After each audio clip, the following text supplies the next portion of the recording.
That's something that I've been really struggling with, is like I never want to go back to a desk job.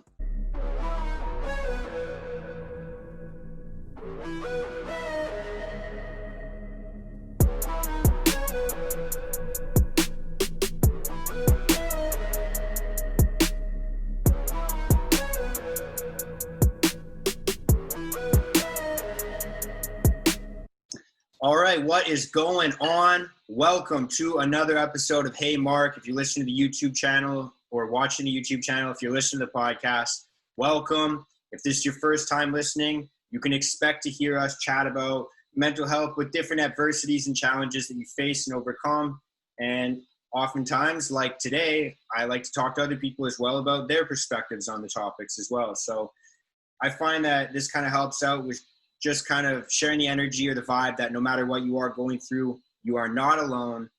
And today I'm joined by Brittany Chernoff. You can follow her on Instagram, Brittany Chernoff, but I'll kind of let you kind of plug your own social media and just kind of tell people who you are and what you're all about. Hey, Brittany. Hey, Mark, thanks so much for having me. I'm so excited to be here to talk to you, and I'm so proud of you for the journey that you've been on. And it's really nice to see you evolve and grow. I've known you for, what is it, like 6-7 years now. So yeah, it's just great to see the man that you've have become. So, but yeah, like Mark said, I'm Brittany Chernoff. You can find me on social media at Brittany Chernoff. Yeah, I guess like I really have had to grow up, I guess, over the last year. I lost my job in March due to COVID, as so many other people have. And honestly, like, as much as people can fight me on this, I think this whole year has been the biggest blessing, and it's been probably by far like the best year of my life. I say that because I was always someone that knew that I was like destined for greater things, and kind of like an earlier episode with Joey that you did, he was all about not putting your identity in your job and your career. And that's what I've really kind of taken to heart over the last couple of years, and really have tried to realize, like, who am I? You know, I was getting so lost in the culture, in social media, trying to be like everyone else, you know, and I really struggled with my mental health. And I kind of like over this last year have done a lot of like soul searching, if you will. And it's just opened my eyes to so much. And I feel like without this whole pandemic, I don't know if I would be in such a great, healthy spot and actually like trying to pursue my craziest, wildest dreams. So yeah. That's unreal. So yeah, I kind of feel pretty similar about 2020. Like, I found that there's a lot of things about it that have been pretty challenging for me. I really don't like it feels like almost like polarization of society is like kind of uncomfortable for me, just because I like just chatting with people and I don't like the uncomfortable conversations, but I feel like that's helping me grow. So yeah. But, you need to get out of your comfort zone and have those challenging conversations, right? But thank God for Zoom and for the technology that we have, because for me, like, I'm a super introvert, like not introverted, but I love my alone time. So I really haven't been living my life any different, other than I just can't go see my friends, you know? So for me, it's kind of like a normal day to day, but I know for someone like you that's very extroverted, you need those social interactions. But thank goodness for Zoom and FaceTime and everything. Yeah, I miss, like, I don't know, like, I know for me, like, a huge part of my life before this, I used to work in a gym, and I was in the gym for, you know, hours on end, and it's not like I was working out the entire time. Like, that was kind of my social life, right? Like, that's where all my buddies were. And then, you know, when gyms got closed, I was like, well, how am I going to work out? How am I even going to see people now? Like, that was kind of where I would go to hang out. And, you know, like, it's tough to go out to restaurants. You can't have groups there. So it seemed like at least it was really difficult for me to socialize. But even doing these conversations, like this has really helped me out, because not only do I get to chat with people, but it brings me a lot of new perspectives. So I find like this year has been really character developing, I feel like. Yeah, I think for a lot of people, hopefully they find, and I think it's very like a true testament of who you are, and like if you are able to adapt to new situations easily, right? Like I think a lot of us have been doing such a great job adapting to not being able to go socialize on a Friday in a restaurant, and just being able to change and kind of take everything as they come, and you're just being creative in the ways that you're interacting with people, and it's a good time for reflection for sure. Yeah, and one thing I've been kind of thinking about this idea or concept recently, because I know that obviously like a lot of issues surrounding like mental illness, like suicide rates, everything has been really elevated a Mm-hmm. lot this year. Yeah. But I also noticed that in my circles, at least on say like Instagram or Facebook, I've seen a lot of people saying, pushing the idea that, if you are struggling right now, it's okay to talk about it. I've Mm-hmm. seen a lot of different stories recently of people just saying like, look, like this has been a tough year for everybody. Like we're all in this together. And I feel like that kind of notion or idea is kind of like uniting people almost, or at least giving people an opportunity to speak about different things that they're going through, because this year has kind of highlighted our struggles. I totally agree. And like, honestly, Mark, I was struggling with depression and anxiety for years and years, like in high school, probably my whole, like all of high school, right? So kind of hiding that, my family, like I was really good at hiding that. My family didn't really have an idea. I think maybe my closest friends and like my high school counselor knew. But then fast forward to now, it's it's like a topic that everyone's talking about. It's not like you're not kind of just shoving it to the side. Like it's something that we acknowledge that exists, and there's so many people that now feel comfortable to talk about it, and it's not like a shameful thing. I don't think it should have ever been a shameful thing, but it's kind of nice and reassuring. And like social media can be such a blessing and a curse, and I think for this instance it's such a blessing because it's like a platform that people are comfortable voicing like their struggles, and it's just like, oh wow, like I'm going through something, and now it's like that camaraderie, and you feel the support. And there's like people that I've been friends with for years that are now coming to me because I'm more a little bit vocal about my past struggles, and they're like, okay, like we feel a connection that we're able to talk to you about everything that's going on. So I think that especially to be there for each other during I need to have that socialization. Did my computer just totally cut out?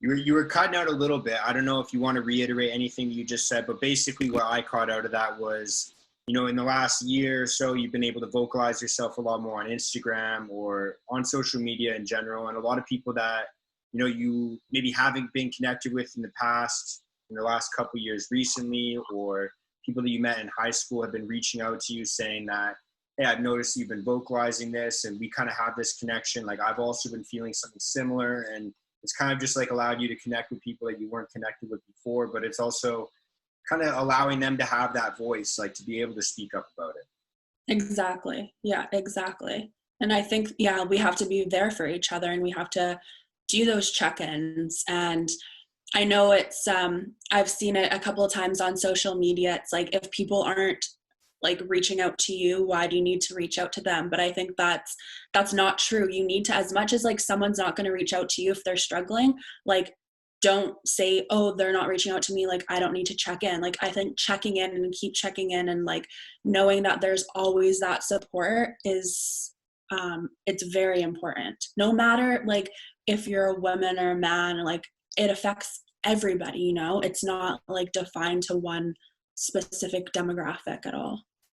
Yeah, there's definitely problems that are, tailored towards certain things, different genders, different races, obviously. But I Hmm. feel like mental health, mental illness is something that it's kind of like a human experience. I feel like no matter who you are, no matter what, you know, group you want to identify with, whatever demographic that may be, I feel like it's something that every single human goes through. And it's definitely something that I like what you said as well, where you're saying that, just because people aren't reaching out to you doesn't mean you can't reach out to them.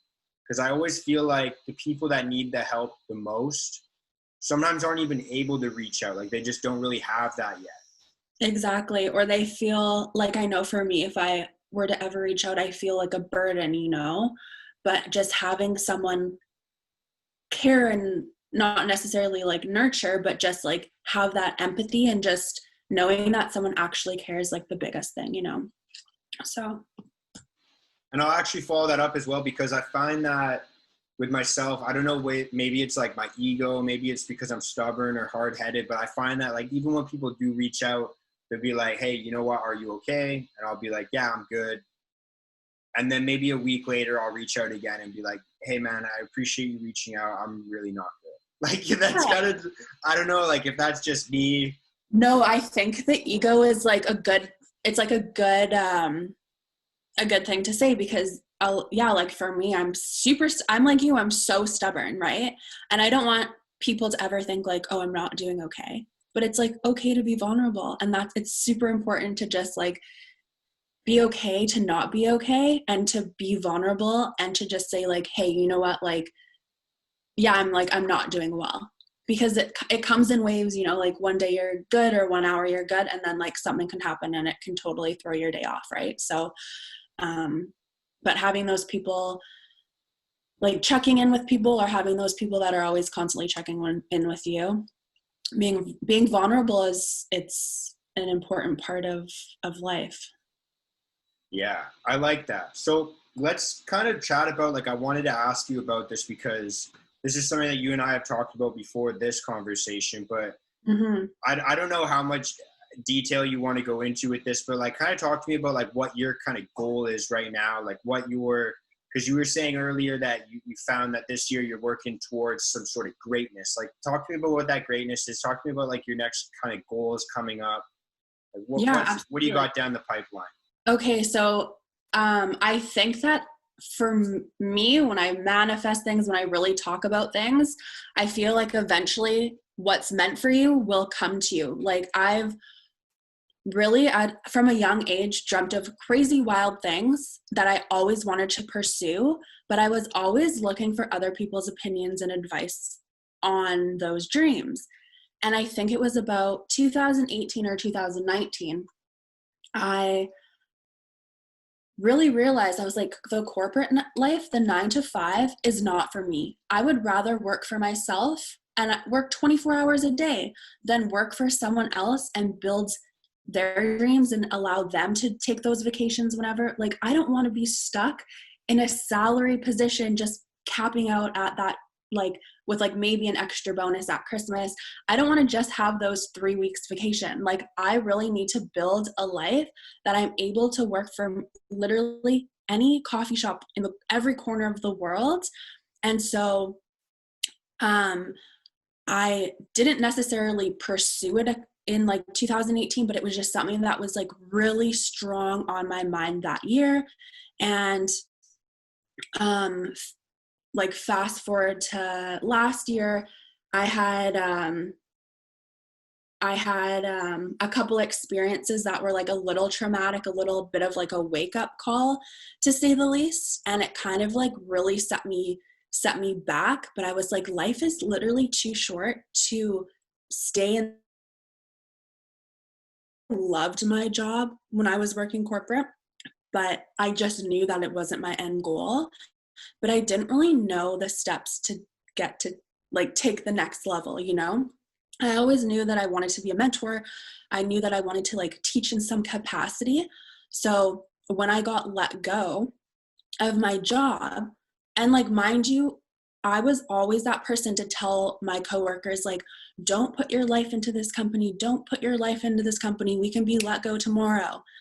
And sure enough, like 40% of the company got let go, you know? So I was like, perfect. Like, I'm not mad. Like, thank you for pushing me towards what I feel like I'm destined to do, you know? So I hired a business coach, and now I'm working on a program to basically work with like corporate millennials to find their purpose, find their passion, and to really like help guide them to either start their own businesses or to just realize that there's more to life than just their jobs, and to realize like it's okay if you need help like with your family. Like, don't feel guilty for like taking time away from your kids to kind of pursue what you want to do, you know? And again, like, I want to really reiterate in this like course and this program that I'm hoping to launch hopefully in the next year is, yeah, just like not feeling guilty. And no matter if you're 40, 50, like it's not too late to start over, and it's not too late to like follow your passion, because life is really too short. So I'm going to be focusing on mostly one-on-one programs, because I really feel like I like diving deep with whoever I'm working with to really not just about like what their purpose is, but we're going to like dive deep into their family, like about their family, the way that they grew up, their intentions, what like before society told them what they should be, like who were you, like who are you really, you know? So we're definitely going to dive deep in these programs, and hopefully at the end of the 12 weeks they are able to bridge that gap of like what is my purpose to something like sustainable and something that they can either like hopefully just change the course of their life in some way or another. Have you read the book, The Four Agreements, at all? I have. I was gonna I say that honestly, I read reminded me it. of parts of it. I have it at home, and I read it a couple years ago, but I don't think it really like stuck. So I saw it the other day when I was going through, I've been rereading Start With Why. It's such a great book. I haven't heard of it. Who's Yeah, it by? such a great book. Simon Sinek. Okay, I'm gonna have to So check it out. really good. I can lend it to you, but The Four Agreements is one that my dad read and he absolutely loved. So I need to reread it, because I feel like the first time around, maybe I was kind of skimming the words and not really understanding what was being said. The only reason I brought it up is because it talks about agreements that you make when people tell you certain things about yourself, and you start to agree with that and you start to believe it, and it becomes an agreement in your own head. Yes. And you kind of brought up that topic when you said like, who are you, before people kind of influence that. Yeah. Well, I was writing in my journal. A big thing for me over the last couple of months has really been waking up early, setting my intentions for the day, and taking time for myself before just jumping into my right now, is just taking time for myself, journaling, working out, taking like those 1 to 2 hours to just do something for myself. And I was journaling about beliefs, and it brought me back, and it was just like this light bulb moment that it was just like, why have I always gone to other people for advice? Of course I like other people's opinions, but I think I was the type of person that it was always trying to get other people to kind of like dictate and lead my life, I guess. But it was all about like kind of going back to when I was wanting to be a teacher. I would go to my parents and like their friends, and they're like, teaching, like, it's not a good career. It's a lot of schooling. You don't make good money. And I was like, okay, yeah, you're right. Now I'm like, why would I listen to them? Why do you need to find a career that's like just making money? You know, you should find a career and a job that you're passionate about, you know? My mom used to always say, no matter what you end up doing in your life, money will always follow. It's not going to be an object. It will always find you, you know, as long as you're waking up happy every day, doing what you love, like that's the best that you can, like that's the best, you know? But yeah, I was always like, why didn't I pursue teaching? And it's because I was trying to get other people to give me the 2 thumbs up before I pursued anything. And that's part of the reason I think that I maybe like felt to be a little bit depressed and had anxiety, because I was always looking to other people for their advice and what they thought, you know, instead of actually like guiding my life to where I wanted it to be. Wow. That's huge, actually. I think that that's something that I've always done as well. Like, I think that, like, I think it stems from just like kind of wanting like social validation. Like, I feel like it's just like, hey, like, what do you think of this? Like, that's kind of what, like, before I even started on YouTube, that was something that, you know, I would speak to a bunch of different friends. I'd say like, hey, we should do this together. We should make a YouTube channel together. Or what do you think about making a YouTube channel? Mm-hmm. There'd be so many people telling me like, either, oh yeah, we should do it, but we should do it this way. Or like, I just don't really like your ideas about this. Or they would say things like, maybe it's just a little bit too saturated, or maybe you should have started in 2008. Like, there's so many different things that people had told me until I actually started to search like inside, like, okay, well, how can I, you know, kind of spread the message that I want to spread? How can I expose myself out that way? And I kind of just realized like, I'm sick of just kind of looking for that social validation. I think that the people that do like it will gravitate towards it. I don't have to look for the people that like it before I even start. Exactly. And you know, Mark, like I've really been diving deep into my like ideal client and those type of people that I'm going to be serving and trying to like to work with. And I think this can be in any business is the worst thing that you can do is try to please everybody, because you're not going to attract anybody. I think if you focus on one topic and you focus on like your niche, that's when people are going to be attracted to you, because it feels like you're speaking to them directly. But when you try and like umbrella everyone over what you're trying to do, it's not like you're not going to have a successful business. You're not going to have a successful podcast or YouTube, you know. I started making YouTube videos in the summer just because I loved that. I loved filming, I loved editing, I loved like the creative aspect. I didn't know what I was going to do, but just to get out of my comfort zone, the first thing that popped into my mind, I would just do. And people are like, aren't you a little embarrassed about that? I'm like, no. Like, who are they to judge? They don't have these YouTube videos, the ones that are judging me. And the ones that are, like, do have YouTube videos or whatnot are like, good job, like, good for you, you know?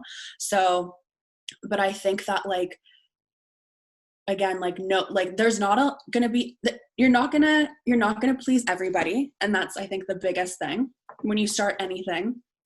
And there's going to be a lot of people that are going to be hating on you, but it's just how you take it and how you're able to either take that criticism and move forward with it, or just brush it off, because yeah, you're not going to be for everybody. Yeah, I think that was something that I struggled with quite a lot before. And then fortunately I worked in sales for 3 years. So my skin got a little bit thicker that way. And now negative comments, negative feedback kind of is like water off a duck's back, because you get a lot of complaints and there's a lot of negative stigma surrounding, you know, being that salesman type person. So I feel like that's something that I kind of got used to. I kind of got used to having that, like, that negativity thrown my way, and I just kind of ended up being able to laugh at it. Yeah, it's their problem at the end of the day. It's nothing to do with you.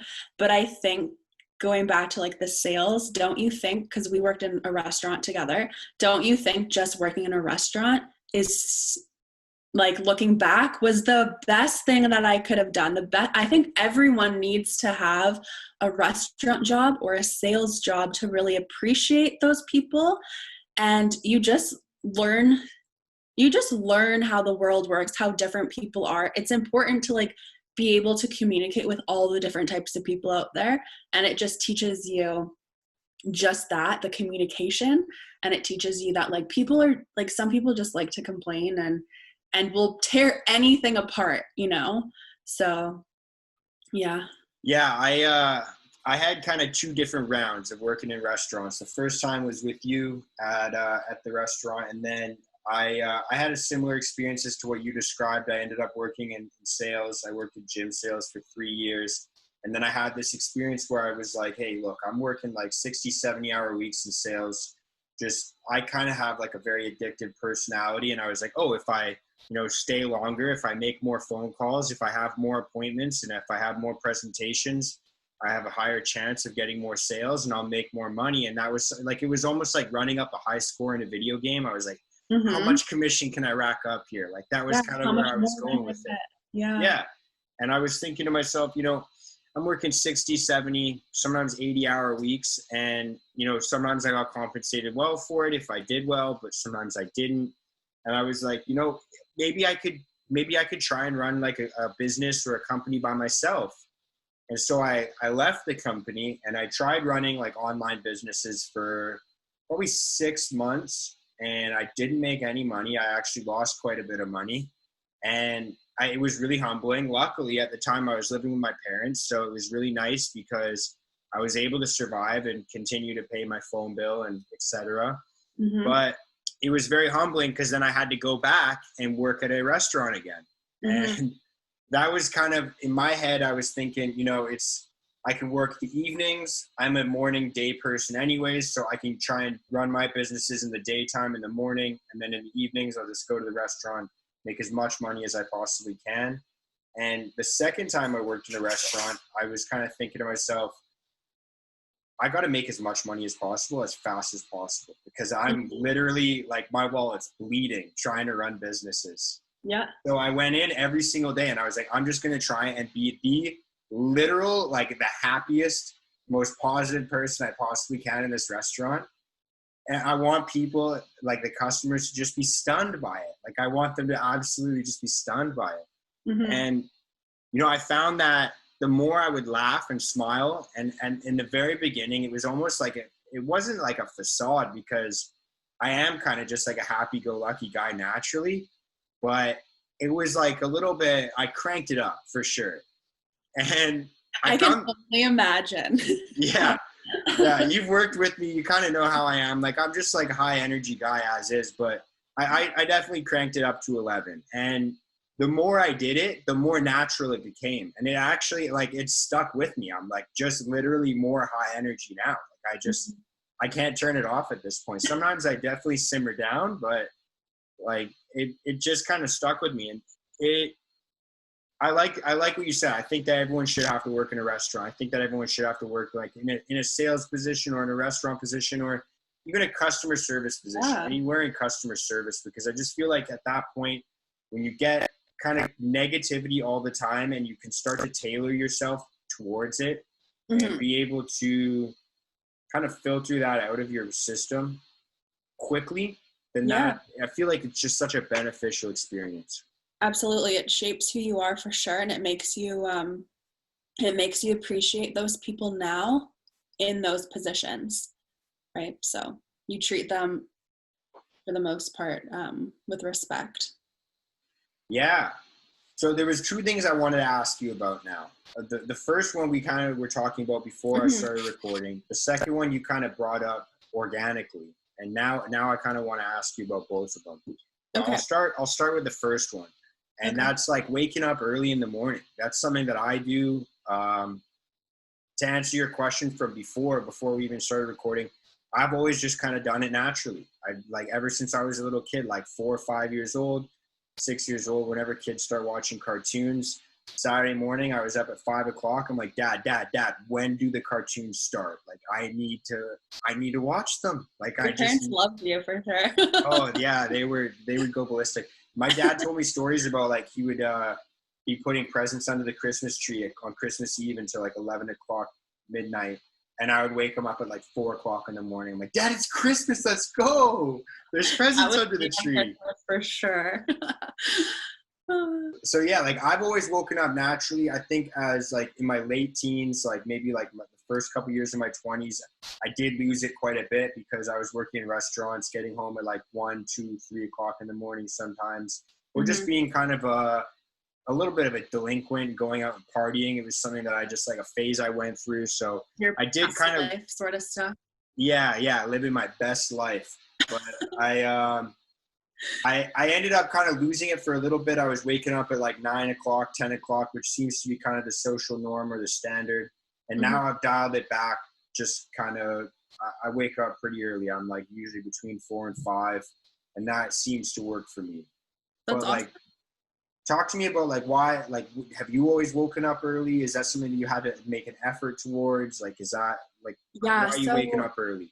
It was a struggle growing up for my parents to rip me out of bed to take me to school, like a struggle. I definitely loved my sleep, and I don't think that it was really until maybe this year that I kind of had a light bulb moment go off, and I was like, if I'm actually going to live like a purposeful life, I need to change the way that I'm living. You know, for work, I really changed my hours. When I was working 9 to 5, I kind of, because I wanted to wake up earlier, I was asking to come in from 7 to 3, and I really liked that. I liked the peace in the morning and like being basically like the only one up, and just that it was just such a different energy in the morning.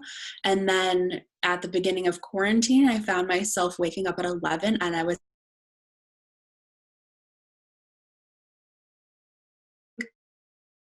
going up, you know? I lost you. Sorry to And interrupt you. so I lost you. when I You said you were started waking to up at 11. slowly, okay, yeah, when I was waking up at 11, at the beginning of quarantine, because I lost my job, I felt disgusted with myself because I was like, I'm sleeping the whole day away, basically.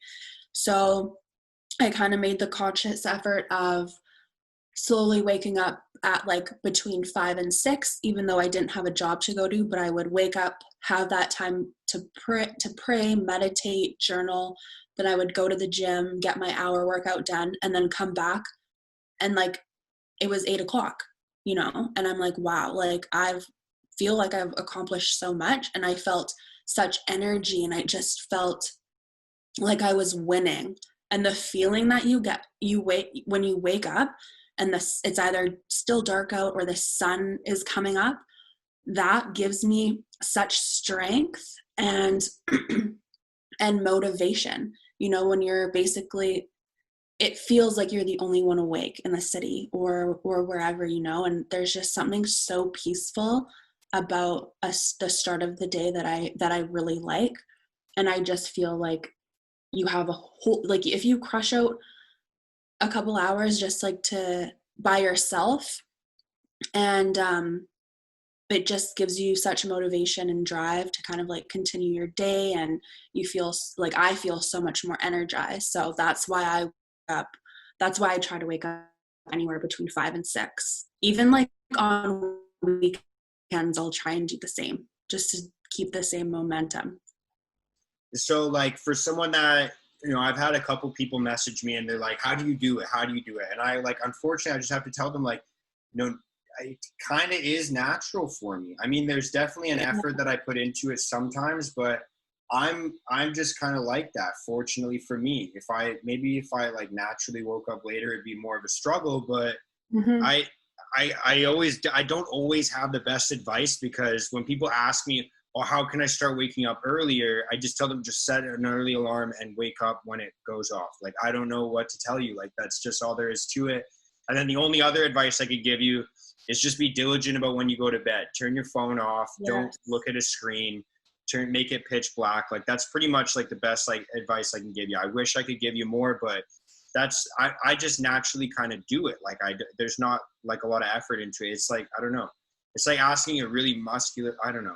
There's not really any comparison, because even muscular guys like have to put in effort, but I think it's all about getting into the routine, and just like starting anything, it's going to be a challenge, you know.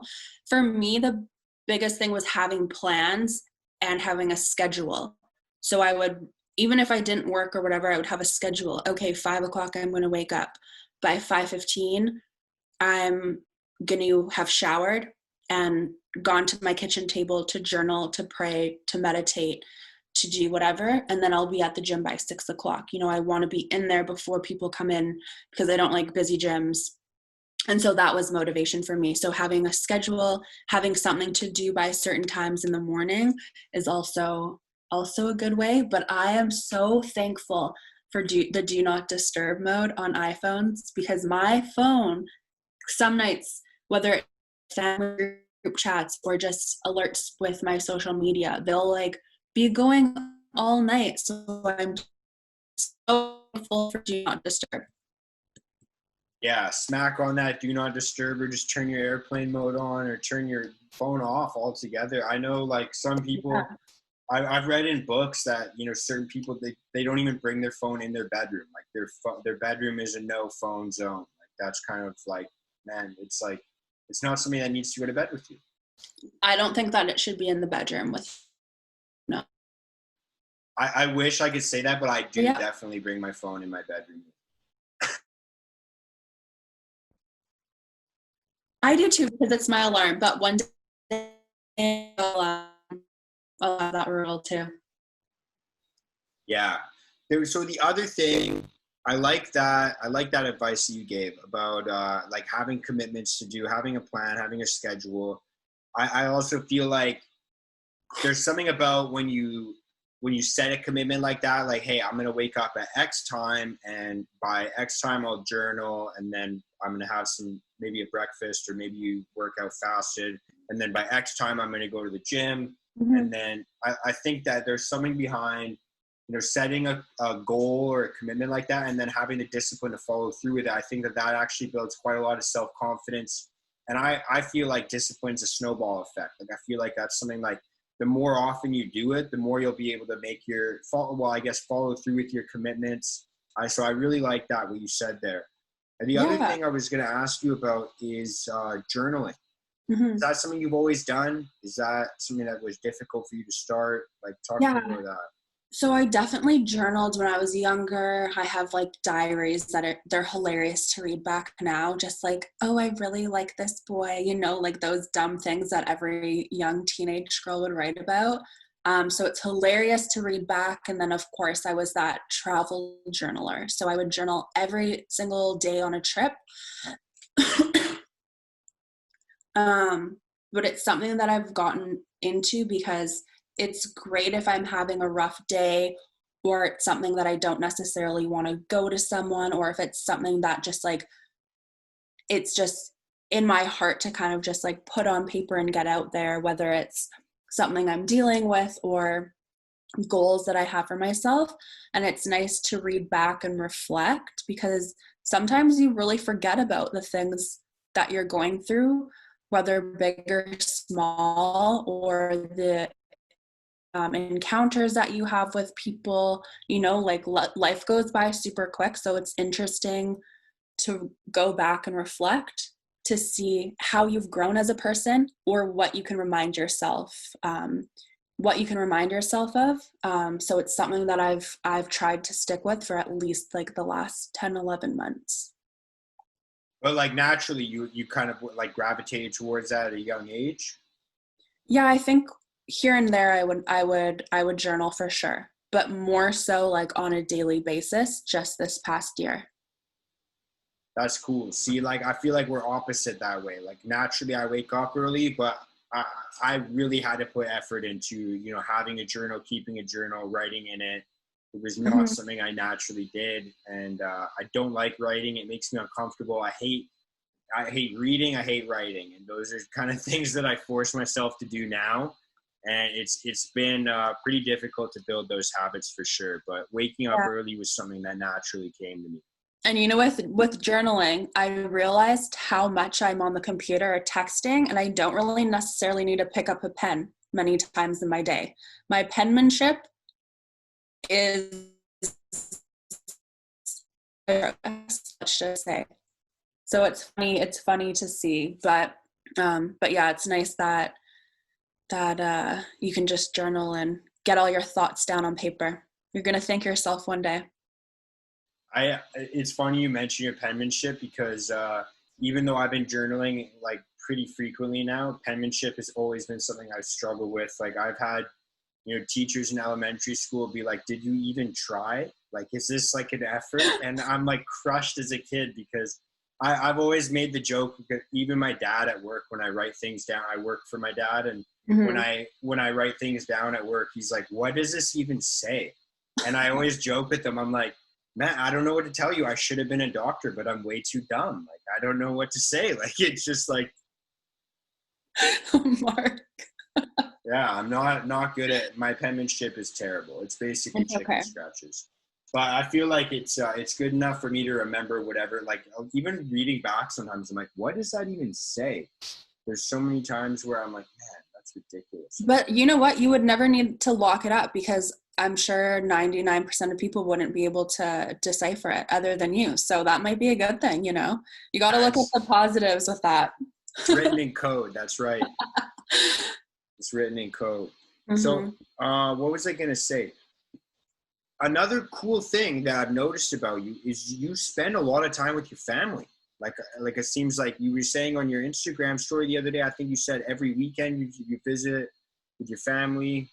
It's funny. I've been such a, like growing up, I was a pretty big homebody. And then um, I was supposed to move, actually last year, I was supposed to move across the country.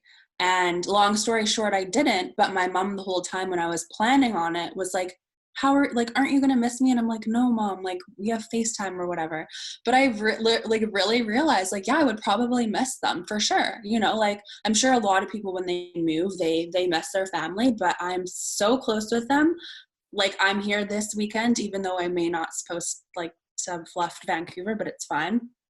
We Um, recorded this in 2018. What are you talking yeah, about? exactly. So I'm honestly like I have so much fun with my mom. I have so much fun with my dad. Like we just can goof around and be fun and like silly together. And I love cooking. And I think family for me is huge. I definitely have a lot of fun with my friends, and I try to connect with them on a more of like a daily basis. And I live with one of my best friends, so that's nice. But yeah, I'm always at my parents'. I was here like 2 days ago and it's only Friday today. So Have you had times where like you maybe had like falling out with your family? Like, I know that like there's so many people that kind of maybe don't have good relationships with their parents or their siblings. Like, have you had times where like you've had those moments where you've had a oh falling yeah. out and you're not talking to them very often? I think that I've always talked to my parents, but whew, my mom could tell you stories. Like we had our typical mother-daughter battles. I'm scared to have a daughter, to say the least. Just the way that I was as like a teenager, now not so much. It's nice. I've lived on my own for the past few years, so it's nice to like when I know that I've had enough of like being here, then I'm okay to leave, you know? So I think that's nice that I have kind of like an escape, but whew, not so much anymore. But growing up, yeah, definitely we had our battles. My dad, not so much. It was more so my mom and I, but we've always been a very close family. So that's something that I hope that I have in the future is like a close relationship with my children. And so I'm assuming, and correct me if I'm wrong, but I'm assuming a lot of the times that it was your mother that mended any issues that you guys had. 100% of the time. And they wouldn't even last long. They would just kind of like, I would just need to go in my room, scream into a pillow. And then within 5 minutes, I'm like, oh, okay, I'm sorry, you know, like maybe I was wrong, but yeah, it was my mom 99.9% of the time. And so, like, what qualities do you think that she has that she was able to have that ability to be able to fix that? My mom is a huge, like she has such compassion and she's like a nurturer and she kind of sees the bigger picture and she understands that it's just like it's a type of relationship that most mothers and daughters have, you know, like I'm super similar to my mom, so that's where I think where we clashed. So and she would just smack me upside of the head being like, just listen to yourself, just like listen to why you're arguing with me, you know. But my mom, she means well, and she's been a great mother, and I'm very very thankful and happy that I have such a like a very close relationship with my family. My friends used to make fun of me. Like there were some nights where I'm like, I'm just going to stay in and drink wine with my mom. And my friends would be like, are you serious? Like, you're not just like going to come hang out? I'm like, I honestly, like, you guys are more than welcome to come chill, but like, I'm just going to stay in, you know? And I love it. Nothing makes me happy than just like sitting with a glass of red wine, hanging out with my parents. Now, like, I just love putting a movie on and talking and making dinner. And yeah, that's something that I really value. Do you think that, like, because you were joking about when she would say, like, listen to yourself. Do you think that that taught you a little bit? Because you seem like a really reflective person. Like, do you think that that taught you a little bit more about, like, reflectiveness? Maybe just about, like, your words, your actions at all? Oh my gosh, Mark. Some days, like, I would replay situations and scenarios, and it's just like, I think I just wanted to be difficult and get a reaction out of people. Sometimes I'm like, was I actually even mad? Or was I just like bored wanting a reaction, you know? But I'm such a reflective person. So it's funny that you bring that up because like even now I think of situations, I'm like, why was I being like a little brat, you know? But I would analyze things for days and days after. Yeah. I fall victim to that all the time as well. And I think it can be a blessing and a curse for sure. Like I've had sleepless nights where I'm like, man, I was an ass. Like I completely made an ass of myself in whatever social situation. And, you know, there's times where I'm like, man, like I really, yeah, like I'll have sleepless nights just like sitting there thinking about it. And I feel like it's definitely a blessing and a curse because it almost makes you more aware of your own actions, but it can also make you more aware of like why you have those actions. And what I mean by that is like maybe there's someone that made you feel uncomfortable, and then you kind of dive into like, well, why was I uncomfortable around that person? Like, what's my relationship like with them? What, like, was it something that I said that triggered them to say something, or like was it just something that they said that they didn't mean anything by? And then I have to dig back into, you know, maybe my past, and maybe I've got some, you know, some mental injuries, for lack of a better term, that I've got to recover from, and Yeah. it kind of helps you out that way. Totally. I think it's definitely healthy to reflect back because it brings self-awareness.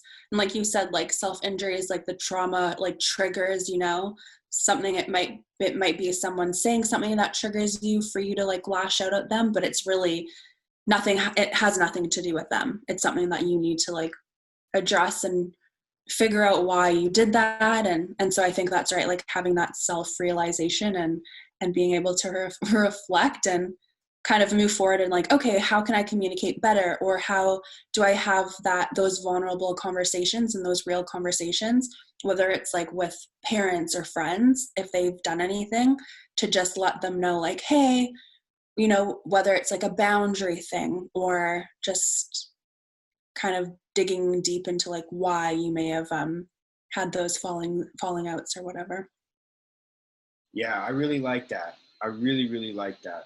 I was gonna ask you this earlier, but I forgot to, and I just remembered it right now.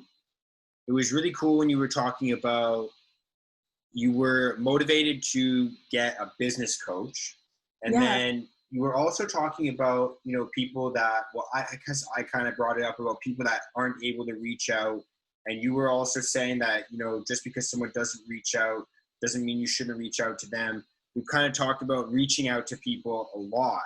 And I was going to ask your opinion. I was going to pick your brain or your perspective on that in the terms of like, say someone has this like dilemma in their head. This is something that I dealt with for quite a long time, especially dealing with my own depression and anxiety. I would kind of have this like constant debate in my head almost whether I should reach out or not, or how I should do it, or who I should reach out to, whether it be, you know, a friend, a family member, a doctor, a counselor, whatever it is. And I was going to pick your brain on the idea of like, how can someone, if they're having that debate in their head or they don't know how to reach out, like what's a good way for them to maybe reach out? Or I guess, yeah, that's the best way to ask that question is how could someone reach out? Are you like asking me specifically or just in general? Just like your opinion on like if someone's kind of dealing with something that they feel like they might be a little bit overwhelmed with, like what's a good way that they could kind of reach out? Like, Okay. maybe to a doctor or a friend or a family member? Yeah, I definitely think that having that safe person is definitely important. Having like knowing that it's okay and it's going to be scary, but it's important to reach out to talk to people and not necessarily keep everything to yourself.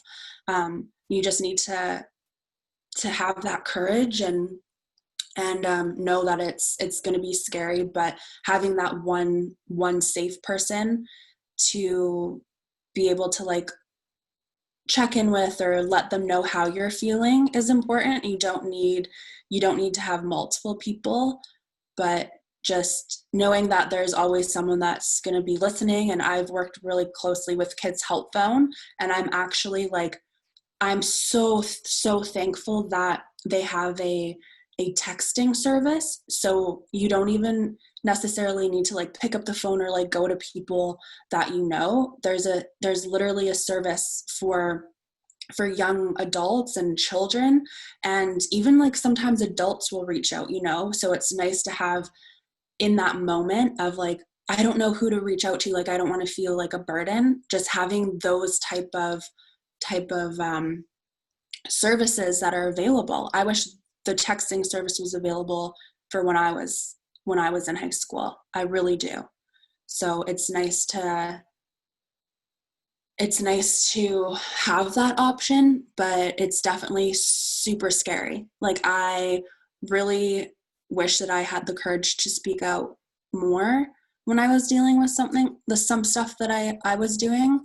But knowing that there's lots of other people that are going through similar things to you is important. And it's okay not to feel 100% all the time. Now, like, I like that. I like the idea. You've said this a couple times where you're like, it's okay not to be okay. Like, I feel like Mm-hmm. that's something that people need to hear about. And I feel like it is something that people hear, but they just don't really like, maybe absorb that information very well. But Yeah. like a lot of the times when I've spoken to people and they maybe reach out to me and they speak to me about some of the stuff that they're going through, I find that there's a lot of people that feel like what they're going through is just their problem. Like they might be the only one dealing with it. Like it's an individual issue. And there's a lot of times where people feel like maybe they're ashamed of their issue. Maybe it's something that they've done, or maybe it's something that someone else has done to them. And I feel like there's so many times where, yeah, like people maybe feel like they're either really ashamed of that issue or that it's something that they shouldn't speak about. Like there's maybe a stigma attached to it. Like obviously we know about the stigmas attached to depression and anxiety and these types of things. Mm-hmm. But there's a lot of things that are stigmatized very heavily in our society. And so like if someone's dealing with something like that, like, and they just feel like maybe they shouldn't talk about these things. Like, do you know anything that could you give any insight on maybe how they could deal with that? I don't think that there should be ever stigma attached to anything, no matter how big or small it is, but definitely finding that safe person to go reach out to. Like I said, it doesn't have to be more than one person, just finding those services even online or like talking to your parents or a close friend, someone that is safe and someone that is going to hold space for you to be able to allow yourself to be vulnerable. And if on the flip side, if you find that someone's coming to you for a situation that's like very, very heavy, you need to like realize it's important to hold space for them, and that it's like a big,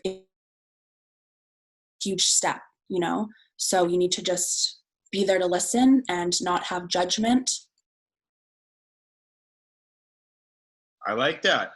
I like that. And I feel like I think that you could agree with this in that when you find someone that is kind of like your safe companion, when you find someone that you're going to be able to speak with, whether that be your doctor, whether that be maybe like you said, your high school counselor or one of your parents, maybe, or a close friend, I feel like once you have that and you're able to speak about these types of things, I feel like even though you may feel like there is a stigma and you shouldn't be talking about these things, I feel like once you're able to speak with someone about it and you get that person who's going to be able to have that space for you, Mm-hmm.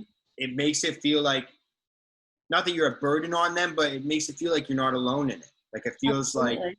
you have someone there with you, obviously. Mm-hmm. The biggest thing that I've realized is, when you're sitting in class and you're so embarrassed to like ask a question because you're like, oh my gosh, this is such a dumb question, and then someone else like asked that same question that was you were thinking about, and everyone else was like, oh, I'm so thankful that you asked that. That's how how I interpret it, because just because you're going through it doesn't mean that there's going to be people that aren't going to be going through the same thing. Like there are going to be people around you, so that it's important to speak up. And also I really regret when I like went to go see a doctor, and she had asked me like, are you depressed? Like she was asking me all these questions, and I was playing it off. Being like, no, I'm strong. I'm okay. I'm good. And I regret not being vulnerable, because my life could have gone so different. I could have got that help at an early age that I needed, but my ego got in the way, and I was like, I don't want to rip down these walls. Like, no, I'm fine. I'll get over it one day. Like, no, I'm not fine. I need to realize that it's okay to go to people for help or advice, or to just talk, and therapy and counseling for me has been such a game changer. Listening to podcasts, having those resources available, like online or within podcasts, it's amazing, those resources that are available to us in this day and age. Yeah, I feel like it's completely mind-blowing. Like I had a really similar experience. For years, I kind of stayed pretty quiet. Like I've kind of told this story tons of times, but just to kind of reiterate, I'll summarize it. When I was little, I started to speak out about some certain things that I was feeling, and then I didn't like the reaction that I kind of got from, teachers and my parents, even though it was completely justified to be that concerned about me. And so Mm-hmm. I chalked it up to, maybe I shouldn't say these things ever again. I shouldn't really talk about that kind of thing. And so I stayed quiet about a lot of the things I was dealing with surrounding depression and anxiety. And for years, it kind of just sat in the back of my head and ate at me. And it wasn't until I was about, 19, 20 years old, I think it was, when I started to actually seek help professionally. And once I did, I actually did kind of struggle with finding the right doctor and the right counselor. But once I finally did, it was a complete game changer. It was a huge catalyst in being able to create the person that I am now. And I'm really happy that I had, I wouldn't even say courage, but that I had, people pushing me to get the help, even though I felt like it came from ill places. Yeah. I had people, you hear people, they're like, you need to get help, man. And, Mm-hmm. and, and it didn't really feel like it was them trying to help me, but I'm happy that they did push me towards it, because it did help me out quite a lot. And I was able to find a lot of solutions. And now that I'm openly speaking about these things, I've got so many people reaching out where they're like, hey man, you know what? Like I was never able to put words to that feeling, or I felt like that and I didn't want to speak about it. And now that I heard you talk about it, like, let's chat, like, let's Yeah. kind of chat about it. I think going back to what you said about like it took you a while to find the right doctor, right counselor, I think that's a really good point, because not every doctor or counselor that you're going to see is going to be the right fit for you.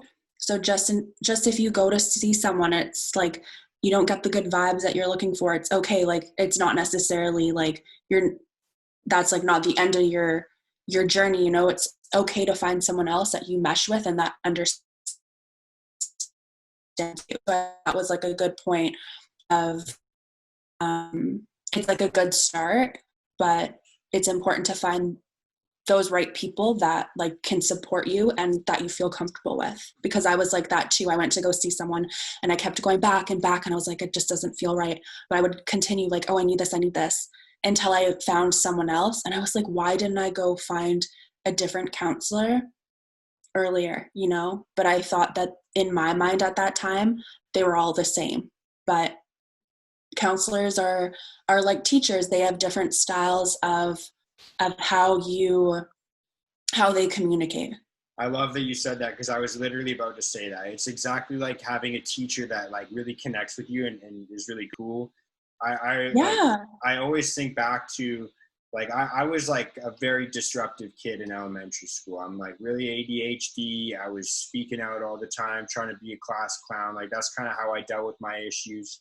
Is I was like, I'll just be the center of attention at any cost. That's how it'll be. Yeah. And I had one teacher who was really good at dealing with me. Shout out to Mr. Kendler. I don't know if I'm allowed to say that name, but shout out to my grade 4 teacher. He was awesome. Yeah, I'm saying it anyways. No. I'm saying positive things about him, but Yeah. he was sick.